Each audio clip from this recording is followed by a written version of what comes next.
Meu nome completo é Fátima Helena Fontinelli da Paz Dias.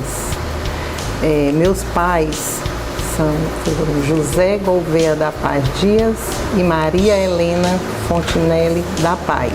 Minha infância foi uma infância normal, mas boa. Apesar de eu ter perdido meu pai com 8 anos de idade. Muito novo, muito criança ainda, né? Nós éramos 7 irmãos. Aí o mais velho faleceu, né? Então hoje somos 6. E dentre os 6 eu sou a caçula. Tive o prazer de estudar do primeiro ano à 4ª série no patronato Monsenhor Vitorino de Oliveira. Maravilhoso, naquela época com as irmãs, né? Do patronato eu fui para o Colégio Estadual São José. Eu fiz do 5º ao 9º ano lá. E permaneci no ensino médio também. Depois de muitos anos, agora há uns 5 anos atrás, prestei a faculdade de administração. Eu comecei a namorar com o Raimundo Carlos, eu tinha 16 anos. E namoramos 5 anos. Aí, dentro desse período, ficamos noivos e casei com 21 anos. Dessa relação, nós tivemos 5 filhos. No meu lado profissional, eu sempre fui uma pessoa muito determinada. Eu sempre tive muita curiosidade e, assim, muita vontade de aprender. Eu sempre tive vontade de aprender a bordar. Para isso, eu ia lá na minha tia Isidrinha, que é mãos de fada. Eu tinha vontade de aprender a fazer crochê, aprendi, apesar de ser canhota, faço muito bem. Aprender a marcar, e eu sempre gostei de fazer essas coisas. Então, quando eu me casei, eu não tinha emprego. Aí eu recebi um convite para lecionar. E eu passei 1 ano ensinando no Luiz Felipe. Eu ensinava matemática na 7ª e 8ª série. Aí nesse processo eu engravidei, né? E como eu já ganhei, era a primeira filha, eu não achei muito correto, eu acho que tomava muito o meu tempo. Eu deixei de lado o ensino. Aí o que é que eu fui? Fui me dedicar ao que eu gostava de fazer. Então eu fazia crochê, eu bordava, eu comecei a ganhar dinheiro fazendo bonecas. Eu fazia umas bonecas muito bonitas, eu fazia o meu bebê, ficava perfeito. E assim não dava para quem queria. Na hora que eu terminava, eu já estava a clientela tudo comprando. E eu sempre ia mais além. Eu comecei a fazer porque eu precisava, eu tinha filho, eu tinha que ganhar, eu tinha que ter uma renda. E eu comecei a fazer aquelas meias para criança, para meninas, bordadas, com rococô, muito bonitas, né? E aí, com o passar do tempo, eu recebi um convite. Eu estava em casa e naquela época estava assim no auge, Ponto de Cruz e Bainha. E eu recebi um convite de uma criatura de Belo Horizonte, mora em Belo Horizonte e ela é de Sobral. E ela veio aqui na minha casa e perguntou se eu não podia fazer uma parceria. Ela me mandaria todo o material e eu aqui conseguiria as pessoas para fazer esse trabalho. E adorei, aceitei que na realidade foi um anjo na minha vida, uma pessoa que me ajudou muito. E eu comecei a trabalhar e foi assim uma coisa muito grande, porque eu cheguei ao ponto de ter 150 pessoas trabalhando para mim. Fazendo ponto de cruz, bainha, e eu passei a trabalhar com isso. Mas eu achava que eu tinha que ir mais além.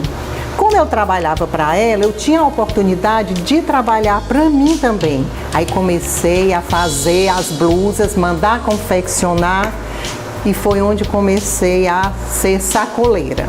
Comecei no Camusim. saía daqui, deixava meus filhos, ia de manhã, levava 10, 15 blusas, ia para Camusim. Lá, naquela época, eram as esposas dos bancários, naquela época era no auge, não era como, tinha muitos. E elas gostavam muito, tinham muito dinheiro na época, e eu sempre ia bater na porta delas. E comecei esse novo trabalho. E de lá, ainda fui inovando, agora eu vou partir para Sobral. Comecei a confeccionar mais, saía daqui no meu carro de manhã, levava 30 blusas, muito bonitas, blusas brancas. Eu entrava naquela Santa Casa, arrasava. Muitas vezes eu saía sem nenhuma blusa, né? E comecei a trabalhar. Só que aconteceu que não era só eu. Muita gente aqui em Granja passou a trabalhar. E ficou aquela questão que chegou ao ponto de não dar, porque uma pessoa que trabalhava para mim, fazia um ponto de cruz para mim, fazia para mais 5 pessoas. E não começou a desfalcar lá para minha cliente, para a pessoa que eu trabalhava, né? E eu tive que mudar de ramo. Então, um certo dia, eu entrei lá na casa de uma amiga em Sobral e me deparei com as máquinas. Aí eu olhei e eu disse, tu faz o quê? Ela disse, eu trabalho com fardamento, faço fardas. Por que tu não bota uma fábrica para ti, Fátima? Lá na tua cidade tem? Eu disse, não. Aí eu vim para casa e pensando e tentei amadurecer aquela ideia e disse, eu vou colocar. Comprei 2 máquinas e peguei uma funcionária que já fazia bainha, de você vai trabalhar comigo. Vamos começar aqui esse novo trabalho. E daí foi o início da minha empresa. Com o passar dos tempos, foi um processozinho lento, porque eu tinha que adquirir a minha clientela. Eu tentei fazer um empréstimo no banco. Foi onde eu fui agilizar e registrar a minha empresa. E nesse processo muito demorado, quando eu recebi lá, eu comprei 5 máquinas, um computador, uma máquina de transfer. Mas o período que eu recebi essas máquinas foi o período que eu estava prestes a ter a minha 4ª filha.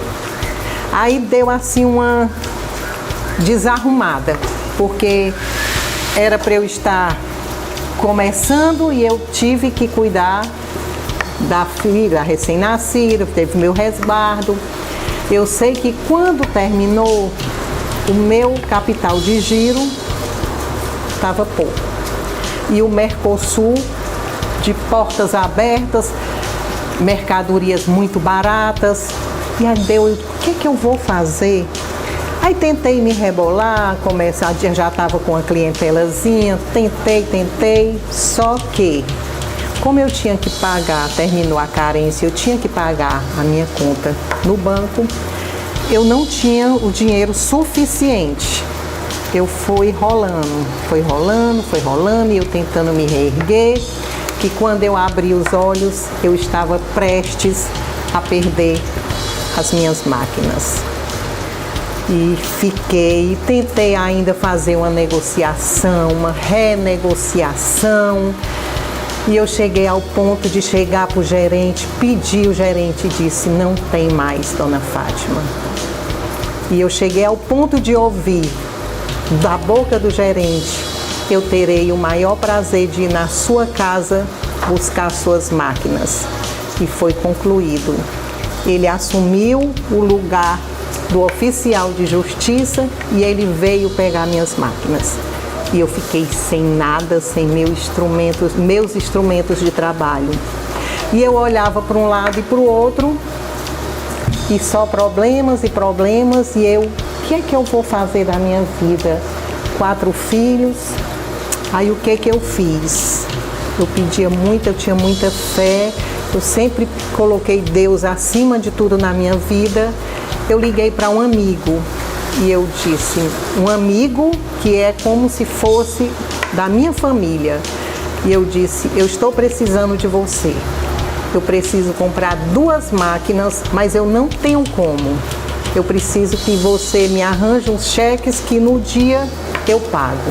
Ele disse, venha para Fortaleza, escolha e venha aqui que eu lhe dou os cheques. E eu recomecei, reiniciei todo o processo da minha empresa. Comprei 2 máquinas e voltei. E fui trabalhar. E desse trabalho eu comecei. Juntei, paguei direitinho, comecei a comprar máquina, comprava uma e comecei a me reerguer. E hoje eu me encontro na situação que eu me encontro. Só tenho a agradecer a todos, aos que me ajudaram e aos que pensaram que não me ajudaram, mas que na realidade eu devo até a eles, né? E hoje eu me encontro, minha empresa, né, se encontra na situação que está, e eu só tenho que agradecer e a dizer uma coisa, que de Sobral até Chaval, a Vertiscola fecha. Hoje sim, nós conseguimos conquistar, né, todo esse comércio. E eu queria fechar aqui a minha fala com uma frase que diz o seguinte: o jogador vence o jogo, a equipe conquista o título. E essa vitória, esse que eu estou passando hoje, esse título que eu estou recebendo, eu não poderia deixar de dividir com a minha equipe. É ela que eu tenho que agradecer, porque eu tenho funcionárias aqui que estão há 23 anos comigo. Elas são testemunha das minhas quedas, das minhas tristezas, mas também da minha vitória, né? E eu só tenho a agradecer. Quando eu recebi esse convite, eu não pensei 2 vezes. Independente de tudo, eu pensei em mim, na minha história. Eu acho que o que prevalece é a minha história. Então eu me sinto muito grata por o reconhecimento, pelo convite, e espero que eu tenha transmitido com clareza a minha mensagem, o meu testemunho de vida, e que sirva de exemplo para muitos que se encontram na situação que eu me encontrei. E digo mais, sejam determinados e tenham fé que a gente vence. Não tenha dúvida disso.